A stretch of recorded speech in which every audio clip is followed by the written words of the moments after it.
सबसे पहले आप बताएं ये कौन सा गांव है और क्या है, पहले बताएं। जय हिंद सर। हम्म। ये गांव खलिसा है, हाँ। संदेश विधानसभा में आता है, पिनिया पंचायत में आता है। अच्छा। मेरा नाम अरुण कुमार सिंह हुआ। अच्छा। मैं जन सुराज को इसलिए सपोर्ट कर दूंगा कि पूरे बिहार में एक स्वच्छ ईमानदार व्यक्ति खड़ा हुए हैं जिनका नाम है प्रशांत किशोर जी। मैं ये आप लोग दर्शक के माध्यम से, आपके कैमरे के माध्यम से बताना चाह रहा हूँ कि हमारे बिहार का मेन मुद्दा है शिक्षा और बेरोजगारी, अप्लाई। जो हमारे प्रशांत भैया जो हैं अपने मैनिफेस्टो में फर्स्ट प्रायोरिटी में वही रखे हैं कि यहाँ से शिक्षा, बेरोजगारी और पलायन को रोकना है, और भी 1 साल के अंदर अंदर। ऐसे मेरे को ये बता दीजिए, हमारे जितने भी विपक्षी पार्टी हैं, चाहे आरजेडी हुआ, बीजेपी हुआ, जेडीयू हुआ, कोई भी ऐसा मुद्दा नहीं उठाया आज तक। 30-35 साल राज हो गया लालू जी का और नीतीश जी का। बात आपने बीजेपी की तो जैसा कि लोग जो हैं अलग अलग क्षेत्रों में कह रहे हैं बीजेपी ने नौकरी दी और शिक्षा दी। मैं आपसे बता रहा हूँ, नौकरी की बात कर रहे हैं तेजस्वी जी की, हमने 17 साल में 3 लाख नौकरी दिया। मैं आपके कैमरे के माध्यम से बता रहा हूँ कि हमारे पूरे बिहार में 8,387 पंचायत है।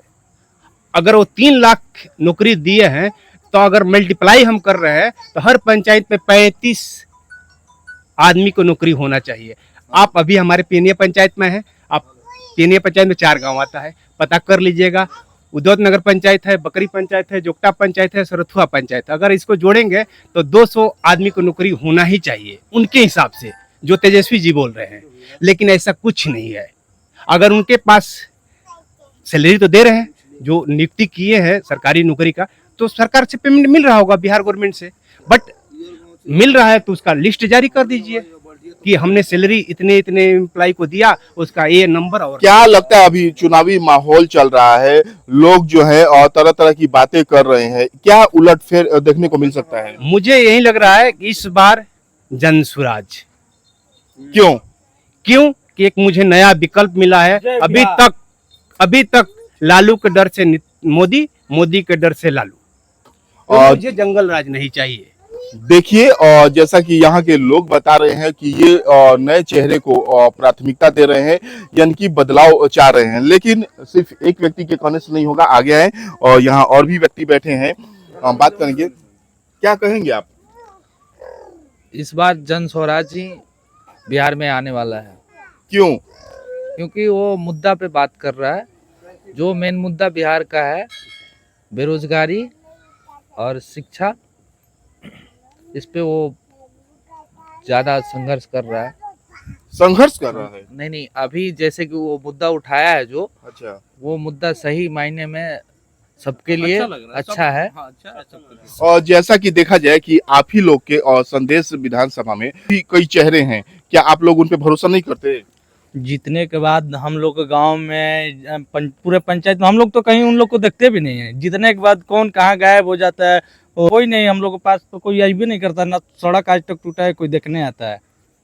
तो मतलब सड़क इतना बदहाल स्थिति में है, मतलब आप लोग आना जाना कैसे करते हैं? हम लोग अपने से रोड़ा ईंटा गिराते हैं, बिछाते हैं, भर बरसात दिक्कत झेलते हैं, ऐसे ही आते जाते हैं। अभी तो आप आए होंगे तो देखे होंगे हम लोग का रोड का हाल कैसा है। तो मतलब आप आवाज नहीं उठाते हैं इसके? कोई आवाज उठाते हैं, आवेदन देते हैं, विधायक जी के घर पे भी जाते हैं, कोई सुनेगा तब तो। जीतने के बाद सब लोग देश छोड़ के चला जाता है अपने अपने ऐश करने, कोई यहाँ आता नहीं, हम लोग को देखता नहीं है। तो इसलिए इस बार हम लोग सोचे हैं कि इस बार जन सुराज को एक बार मौका देके देख लिया जाए। आपके विधानसभा से कौन है प्रत्याशी जन सुराज के? अपना ये मुकेश, ये राजीव कुमार जी। राजीव जी हैं। हाँ, राजीव जी हैं।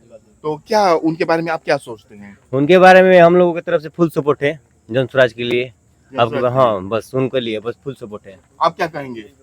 उनके बारे में तो हम ये कहना चाहते हैं, जो भी संदेश के क्षेत्र से जो भी प्रत्याशी खड़े हुए हैं, अगर मान लीजिए कि एक तरह से देखा जाए तो उनसे ज़्यादा कोई पढ़ा लिखा है नहीं।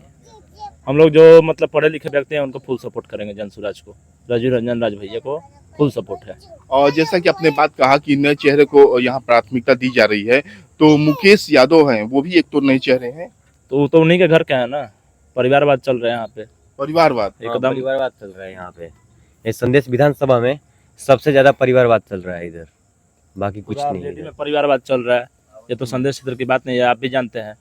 पूरा आरजेडी में, और लालू जी को देख लीजिए, तो बने, फिर उनके फिर पत्नी बनी, फिर बेटा बने। अभी यहाँ पे संदेश क्षेत्र में तो अरुण यादव बने, फिर किरण देवी बने, फिर दीपू राणावत का। ऐसा क्यों हो रहा है?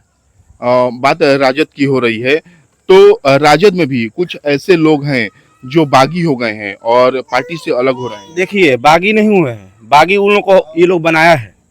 ठीक, ये लोग जो कर रहा है, मतलब समझ लिया कि हमारा राजनीतिक बपौती है, मतलब ये लोग समझ, ये मतलब जातिवाद कर रहा है सब।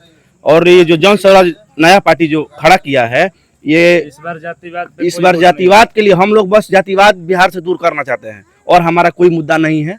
और जन स्वराज जो है एजुकेशन के मामले में, या मतलब बहुत सारे ऐसे चीज हैं। नहीं। हम लोग का बात ऐसा है कि हम लोग कोई जन स्वराज की चाहे कोई पार्टी की सपोर्ट नहीं कर रहे हैं, ठीक है। हम लोग पढ़े लिखे व्यक्ति की सपोर्ट कर रहे हैं। मेरे यहाँ से जो है संदेश क्षेत्र से राजीव रंजन राज भैया, ये बहुत पढ़े लिखे हैं, ठीक है। क्या क्या बदलाव होना चाहिए? बदलाव शिक्षा और रोजगार होना चाहिए सबको। सबसे शिक्षा और पहले तो रोजगार, बस रोजगार ये काफी है दोनों शिक्षा रोजगार पलायन बंद होना चाहिए बंद होना चाहिए एकदम। तो देखा जाए कि यहाँ जितने भी लोग थे, खास करके सभी लोग राजीव रंजन राज, जो कि एक जनसुराज से नए चेहरे हैं, उनका नाम ले रहे हैं। बाकी आगे क्या होता है, आप लोगों की क्या राय है, नीचे कमेंट सेक्शन में आप जरूर बताएं। Thank you.